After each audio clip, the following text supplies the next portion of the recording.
най-хубавите празници през цялата година. Добре дошли в първото от специалните празнични издания на Имаш поща, в което ще ви прочетем писма с податели от България и получатели от Русия. Освен това, очаквайте най-голямата звезда на музикалната ни сцена за първи път в нашето студио.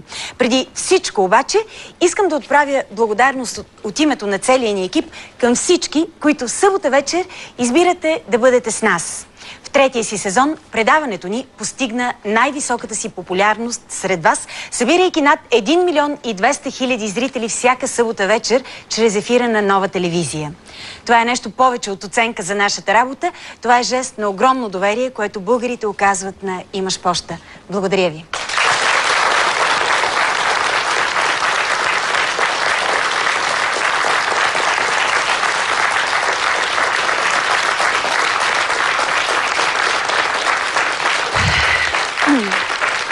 В България има познати лица, популярни лица, суперзвезди и мегазвезди.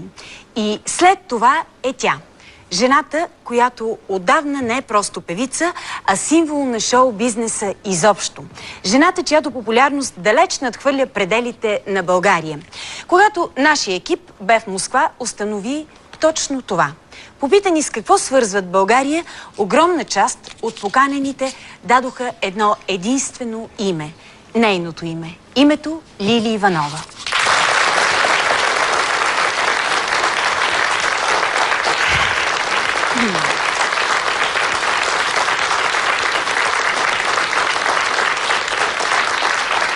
Съответно пък ние поканихме като специален гост в специалните ни руски издания. Разбира се, нашите гости от Русия и хората, заради които те са тук, не знаят това. Лили Иванова пък не знае, че самата тя е поканена в това студио от един човек. Разчитам и на още нещо, на вашето съдействие, да запазим тази тайна и да успеем да изненадаме не само нашите руски приятели, но и самата Лили Иванова.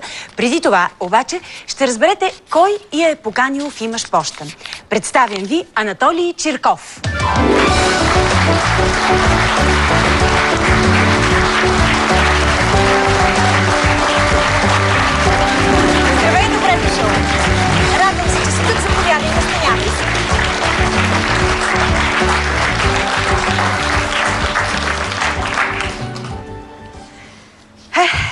Аз ще прочета твоята изключително интересна, малко странна и красива история за Лили Иванова. След това ще си поговорим с теб. Здравей, очарователна Гала! Най-после реших да ти споделя историята, която ме вълнува вече толкова много години. Най-напред, обаче, да кажа няколко думи за себе си. Произхождам от белогвардейско семейство. По образование съм филолог, а по професия преводач. Именно тази ми работа ме срещна с една изключителна жена и личност – певицата Лили Иванова.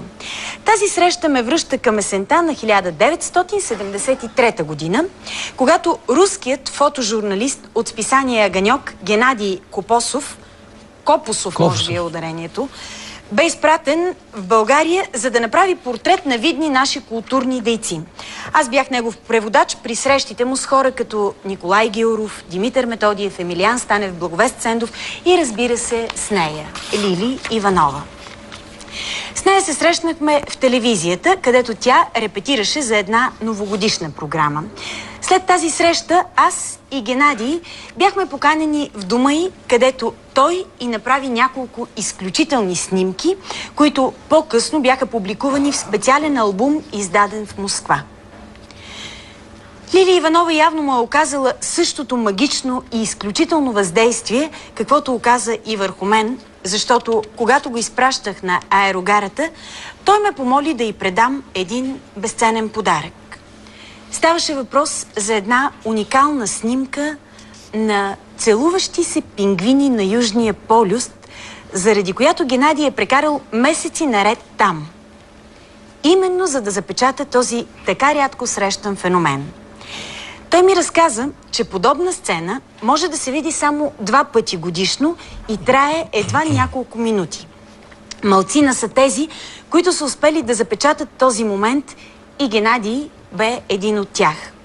Това бе оригиналната фотография, която той е направил и аз трябваше да я предам на Лили Иванова.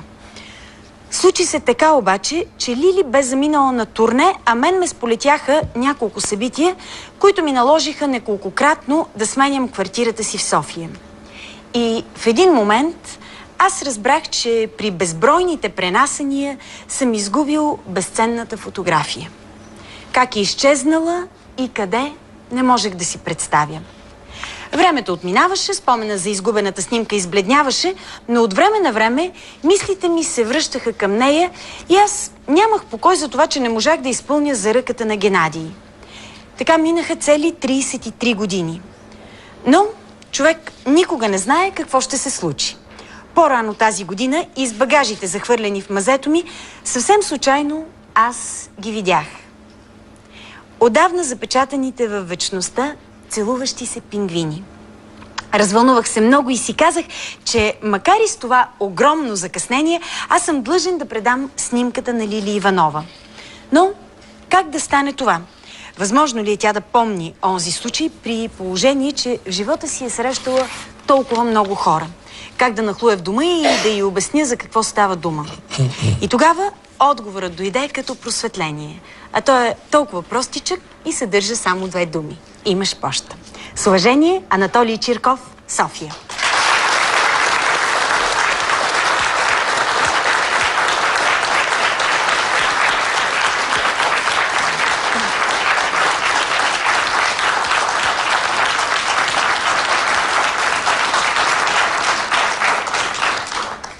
Анатолий, след онази среща, която сте имали с руския журналист, фотожурналист с Лили Иванова, ти имал ли си честта да се срещаш отново с нея?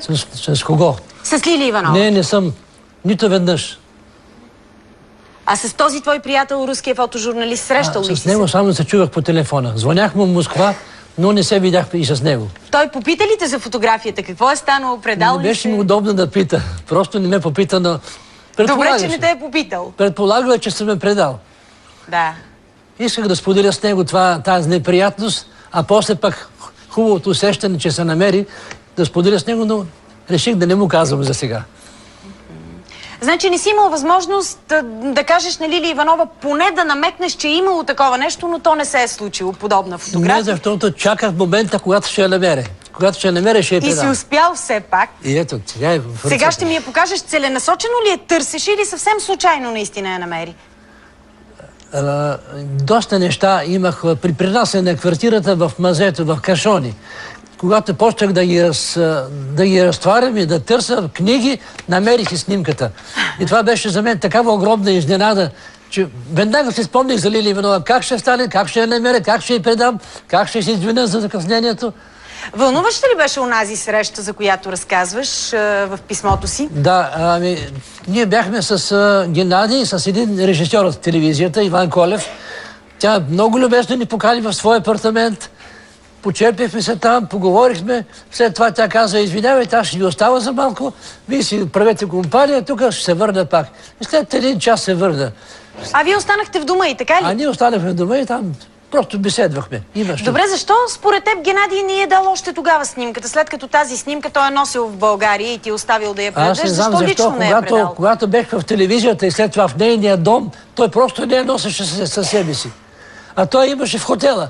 И на аерогара той донесе. А на нея разказа ли и тогава при гостуването, че има такава снимка, че иска да я подари или не? Не, нищо не й каза. Той разчиташе на мен, че аз ще й кажа, че... И правилно е разчитал, защото макар и след 33 години ти си тук с тази снимка, я да я видим. Много е красива. Много рядка снимка. Предполагам, че е много рядка. Наистина ли се случва само 2 пъти в годината? Само 2 пъти в годината. И когато той трябваше да ходи на Антарктида, на Южния полюс, са му казали, че зависи. Може да ни сварите момента, може не. Но такава снимка веднъж на 6 месеца може да се направи. Да. Ако отидете по-рано, ще изчакате. И той чакал 3 месеца. Снимал я. Ето, връща се тук. Красива е. Така ли беше сложена в рамка или ти реши да я сложиш в рамка, за да я подариш в по-добър вид? Аз направих рамка. Тя беше така, просто като... Фотография. Да, като снимка. Сега ще ти съобща нещо, което надявам се ще те зарадва. Да. Казвам ти веднага, няма да има никаква изненада. Да. Само за сега обаче Лили Иванова е тук. Така, чудесно.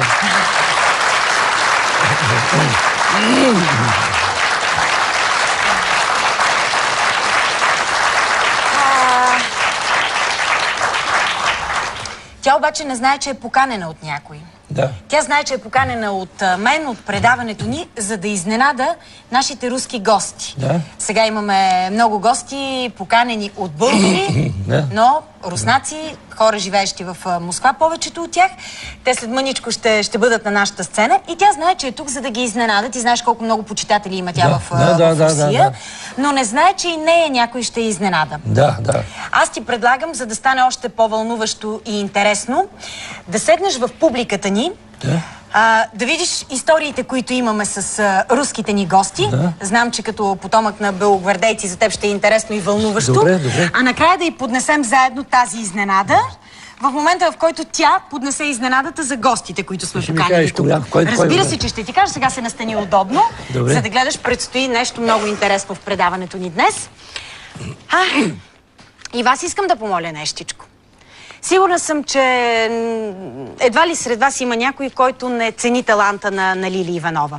Само след мъничко ще направим една кратка почивка, през която ще ви дадем по един лист и химикал и разчитам всеки от вас, който се е вълнувал от живота и творчеството и е искал винаги да попита нещо Лили, да напише въпроса си на този лист. Не мога да ви обещая, че ще й зададем всичките въпроси, защото сами виждате колко сте много.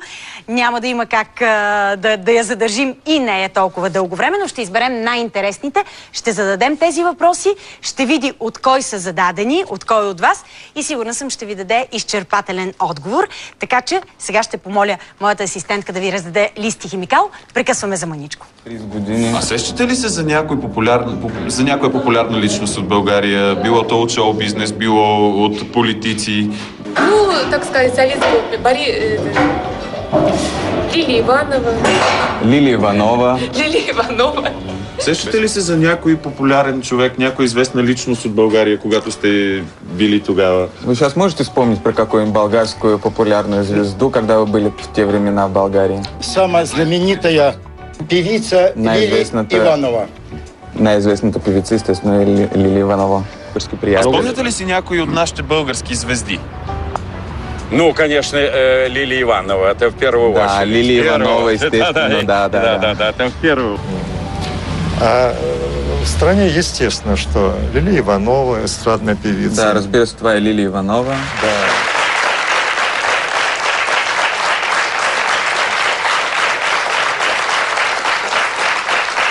Уважаеми зрители и гости в студиото на Имаш поща, за мен е чест да поканя тук Лили Иванова.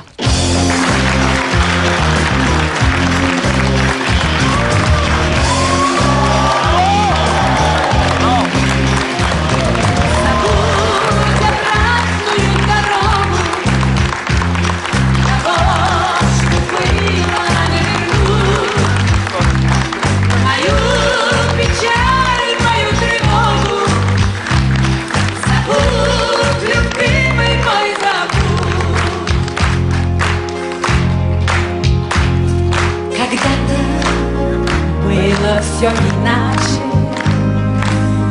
Когда-то я другой была, с тобою радости не пряча. Я по земле весенней шла, и птицы пели в поднебесье, и мир распахивал нам дверь. Казалось, мы навеки вместе, но как далеко ты теперь.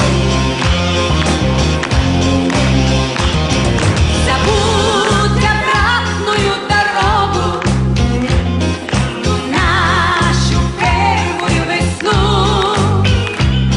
Тебя не встречу у порога, руки не протяну. Забудь обратную дорогу,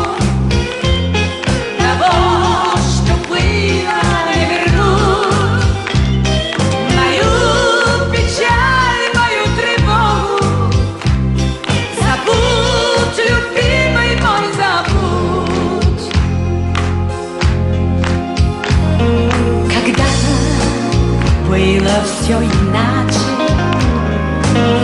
И ночь, и солнце вышли,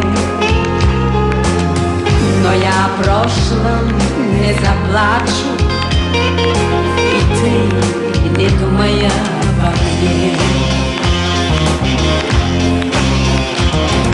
Забудь обратную дорогу, ту нашу первую весну. Тебя не встречу порога, руки не протяну. Забудь обратную дорогу, того, что было, не вернуть. Мою печаль и мою тревогу забудь, любимый мой, забудь. Забудь обратную дорогу, ту нашу первую весну. Тебя не встречу порога, руки не протяну.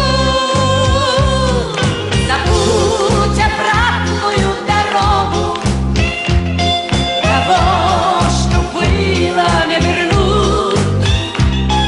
Мою печаль, мою тревогу забудь, любимый мой, забудь.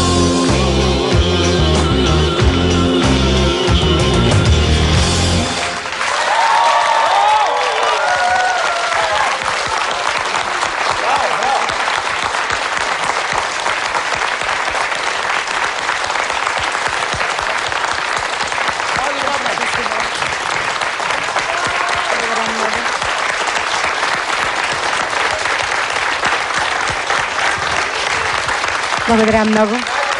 Большое спасибо.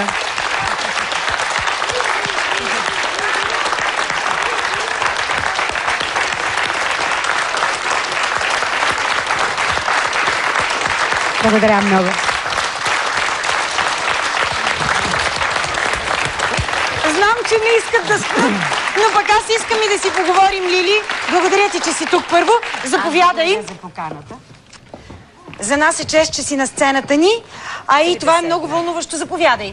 Това е много вълнуващо преживяване за всички тези хора тук, които дойдоха от Москва заради нашето предаване, поканени от техни приятели в България, но ти си голямата изненада за тях. И те са двойно развълнувани от срещата с близки хора и от това, че ти си тук. Ето ги всички тях тук отпред в студиото ни. За мен също е невероятно приятна изненада, че именно от Москва са поканени тези твои гости. Аз знам колко ти обичаш Москва и въобще Русия, колко почитатели имаш. Говорили сме си с теб каква е руската публика и колко вълнуващо е да се пее на руска сцена. Умее да цени и да уважава изкуството и културата не само на своята страна, но и на това, което е било в Съветския съюз или в Русия в момента.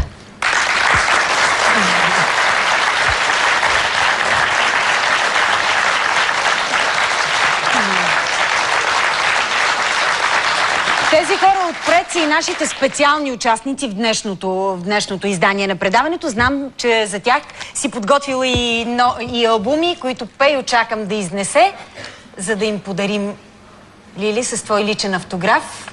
Благодаря ти. Аз ще покажа само албума. Добре. Това е най-новият ми диск, който е издаден от Stefkos Music. Прекрасен. Знам, че ще бъдат щастливи, затова ще им дам тези албуми. А и всеки от вас може да попита, това е специално за вас, четиримата. Знам, че е много скъп подарък. Вярвам в това. Знам какви искрени почитатели на Лили Иванова сте. Само микрофона, моля те. Вот, пожалуйста, микрофон. Большое вам спасибо за ту радость, которую вы нам подарили. За тази радост, която ни подарихте днес. Я помню еще, как и вы были молоды в свое время. Аз помня, у вас песня была, я ее так любил. Една песен имахте, която много обича. Хризантем. Хризантем. Сама хубава песня была.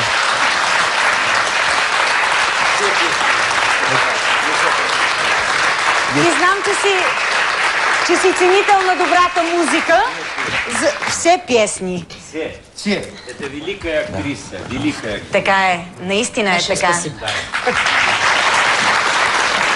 Има ли любима твоя песен в Русия, която се пее много? Когато ходиш и която винаги искат да изпееш? Тази песен, която изпях току-що, "Забудь обратную дорогу", тя е българска песен, между другото. Текстът е на Иля Резник. Това е едно голямо име в Русия. Да. Искат да те попитат нещо. Даваме им тази възможност на гостите ни. Сказать что-нибудь. Лили, спасибо вам. Это нам... Благодаря ви много. Это такой сюрприз для нас был сегодня. Голям приятна изненада за нас. Мы, не сговариваясь, назвали все... Без да се договаряме, ние посочихме точно вашето име. Ваше имя, поскольку оно осталось как одно из ярчайших, защото то остана като едно от теплых воспоминаний о Болгарии, когда мы спомени от България. Очень тесно работали друг с другом. Мы работали тут в Болгарии.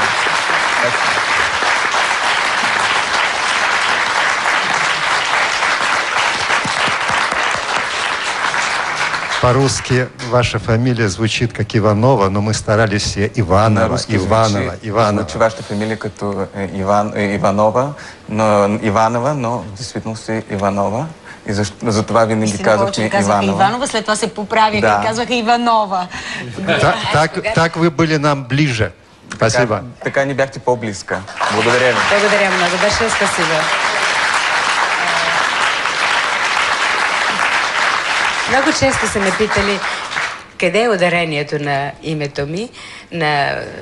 И всички ме наричаха Иванова, като са мислили, че Иванова звучи на български. По-български, така ли? Да, а всъщност на руски е Иванова. Но всички ме наричаха Иванова. Все врачи почему-то называли Явно, както казват, за да сме по-близки, за да е по-близко. Обикновено, когато пееш пред руска публика, след това искат ли да ти кажат нещо, да те попитат нещо или не? Свършва концерта и си тръгваш. Не, винаги има такива желающи. Много пътуваш до Русия, непрекъснато, чак не може да се ходи, да се каже, но много често ходиш. Да, поне веднъж-два пъти в годината. Последното ходене кога беше? Точно ноември месец миналата година. Миналата година ноември. Да. Не се говори тук много за тези ходения твои, а знам, че там женеш невероятни успехи. Ами не се говори, защото и аз не се хваля, сигурно. Трябва. Явно трябва, защото, за съжаление, май не сме много като руската публика и забравяме от време на време да си ценим звездите толкова, колкото заслужават. Но сега ще си говорим за хубаво. Не мога да се оплача от моята публика в България в никакъв случай. Тя ме обича толкова, колкото и аз се обичам, разбира се. Искам да я благодаря.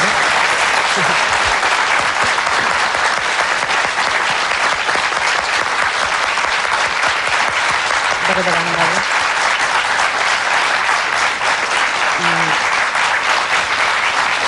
Само имам един малък упрек към българската публика, който не съществува в руската публика.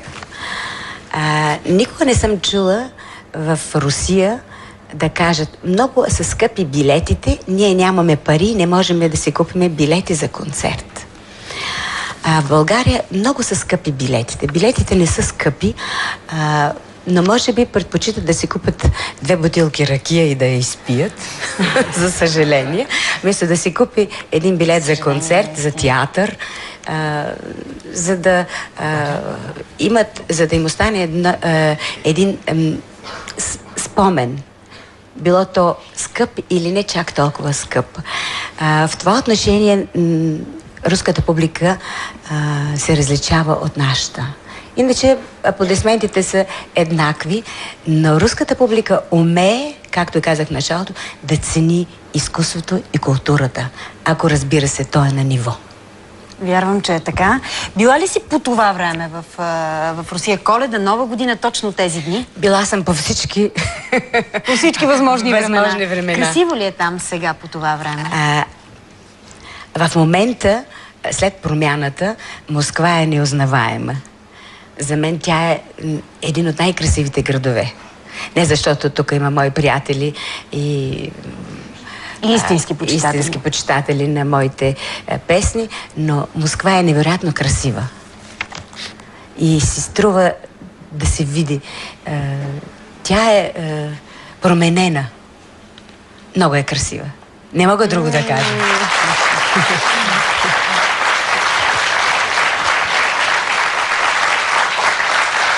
И тъй като дадохме възможност на руските ти почитатели да ти зададат въпроси, българската ни публика ще се разсърди. Затова ще те помоля, специално раздадохме по един лист на всички наши зрители. Написаха по един въпрос за теб. Ще ти зададем само някои от тях, които ние избрахме като по-интересни, просто защото няма да ни стигне времето да отговориш на всички въпроси. Знам, че ще го направиш. Сега. Аз ще казвам и имената, надявам се да махвате, да ставате тези от вас, които са задали съответния въпрос. Екатерина Гигова е задала един въпрос. Къде е Катя? Ето е и нея. Съжалявала ли си някога за моментите от обикновения живот на неизвестните хора, които славата по някакъв начин ти е отнела? Не, аз никога не съжалявам за нищо. Аз съм си избрала начина на живот.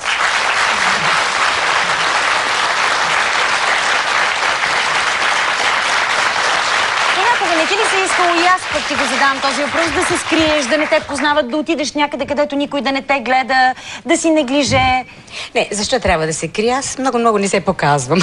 Сигурно. Не за това, но просто нямам тая нагласа да се скрия или да се покажа. Когато се показвам, например, днес аз се показвам. То е съвсем естествено. Поканена съм от тебе, специално от това прекрасно предаване твое. Искам да ти пожелая много здраве и щастие и още по-големи успехи на това прекрасно предаване. Благодаря ти. Добре. Един въпрос от Емилия Божинова. Къде е Емилия? Емилия Божинова. Ето е Емилия. Коя твоя песен би пяла винаги, независимо кога е композирана? Тук чух, че много са обичали Хризантеми. Не, аз не си избирам песните. Публиката е тази, която решава. Имаш и някоя, която обаче ти е много твоя песен. Не знам дали думата е твоя, защото всички са твои, но... Не, за мен почти всички песни са еднакви, като изключиме, че всяка нова песен ми е по-интересна. И когато вече имам след тази нова песен още по-нова, тя вече отива към другите. И всяка нова песен ми е по-интересна. Сега този въпрос... Като нова дреха и ново гадже. Че хубаво, да.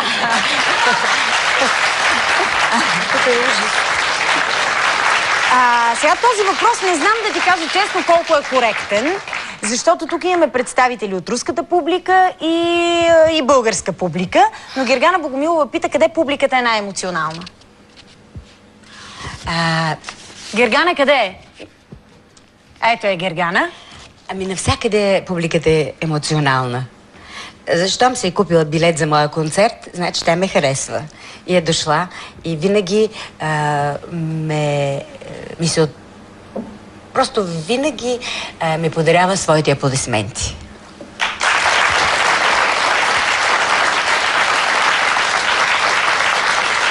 И един мъж сме ти избрали тук. Кой е Иван Гитев?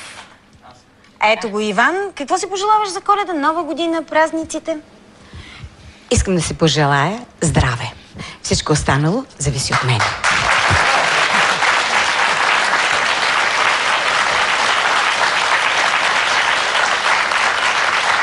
И сега нещо, което тук вече няма как да не ми отговориш по-конкретно. Преди мъничко ми каза, че харесваш всичките си песни, щом си ги изпял, но Владимир Николов, кой е Владимир, пита, коя според теб е любимата песен на публиката, твоя песен? Това е въпрос, който публиката трябва да отговори. Коя песен харесвате най-много на Лили?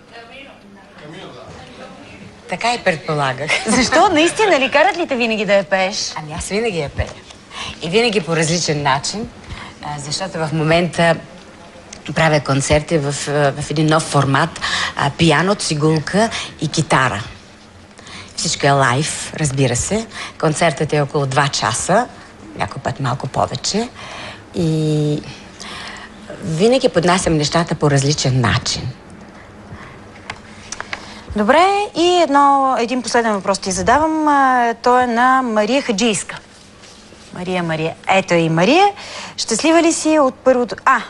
Този е малко нескромен въпрос сега. Мария, ще го задам. Ма щастлива ли си от първото си участие в прекрасното предаване "Имаш поща"? И какво те впечатлява в него? Съжалявам, или колегите да са го избрали малко нескромно за... Не, добре. Въпросът е подбран много добре. Аз съм щастлива, разбира се. И както и благодарих за тази покана. За мен това е удоволствие. За мен е чест.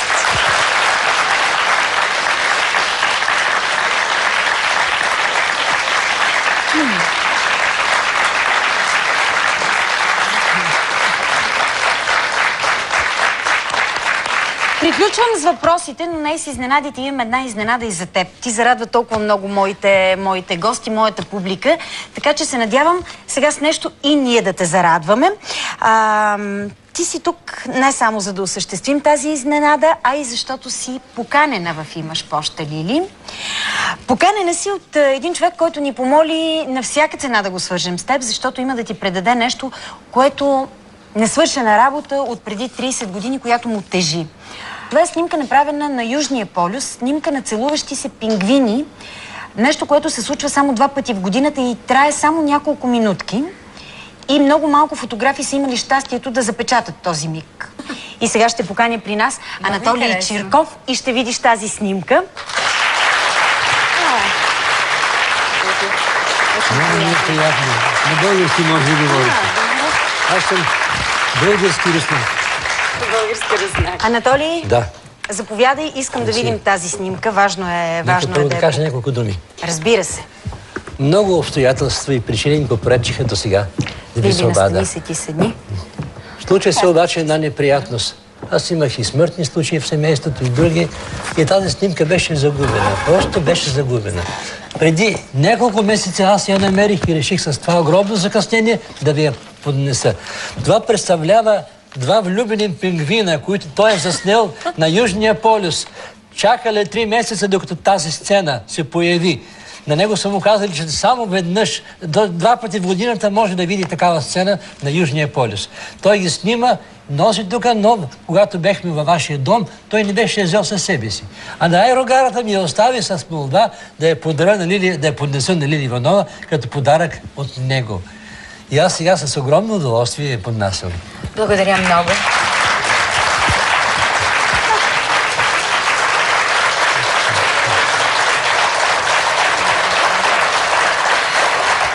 Благодаря ви много. Благодаря ви това. Благодаря ви.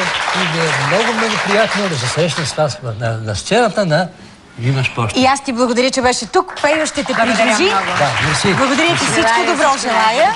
Пазете я. Да. Ще пазим, разбира се. Това е един чудесен спомен. Всичко хубаво. Благодаря.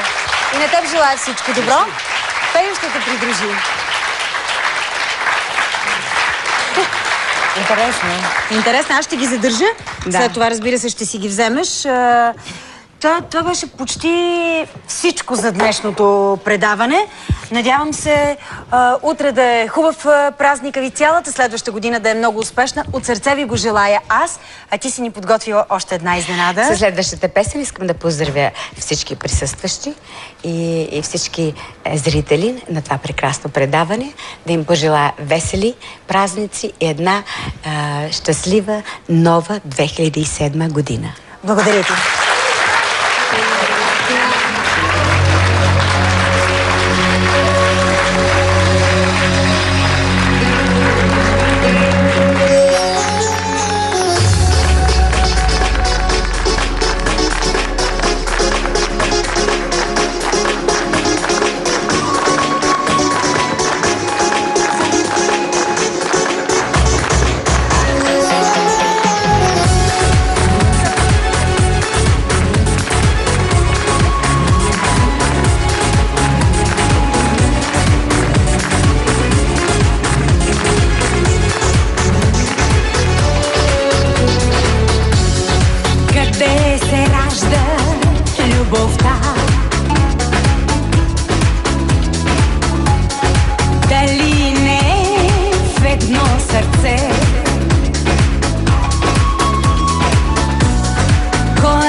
си ти.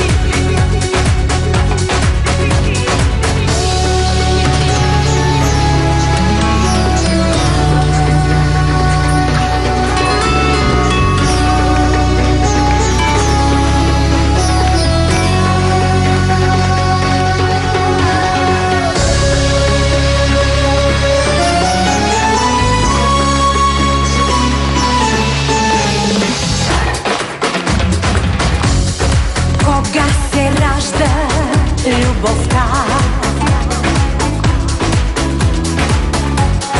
Дали с докосване едно? Или е тук на сутринта? След нощна страст и буен огън, не си измисляй правила. С мене всичко е начало, но не очаквай след това да бъда твое огледало. Не си измисляй правила. Когато искаш любовта ми, пожар от нежност запали и любовта ми ще си ти. Пожар от нежност запали и любовта ми ще си ти.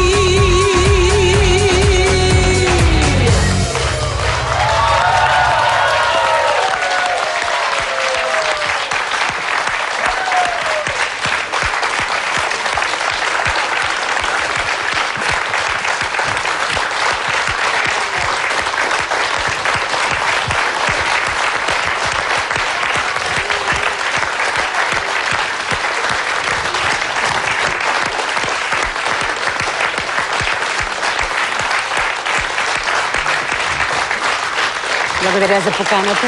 Аз ти благодаря. За мен е чест да виждам и за цялата ни публика, че ти днес си при нас. Благодаря ти. Благодаря много.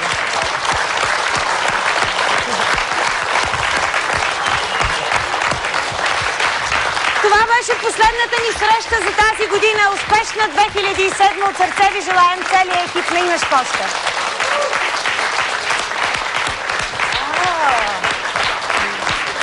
Разбира се. Благодаря много.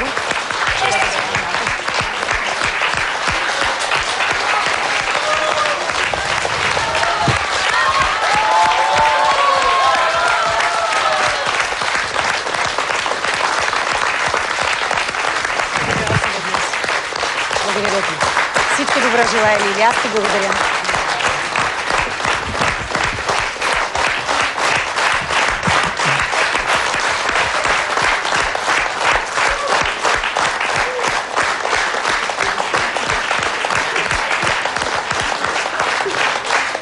До нови срещи през 2007. Благодаря.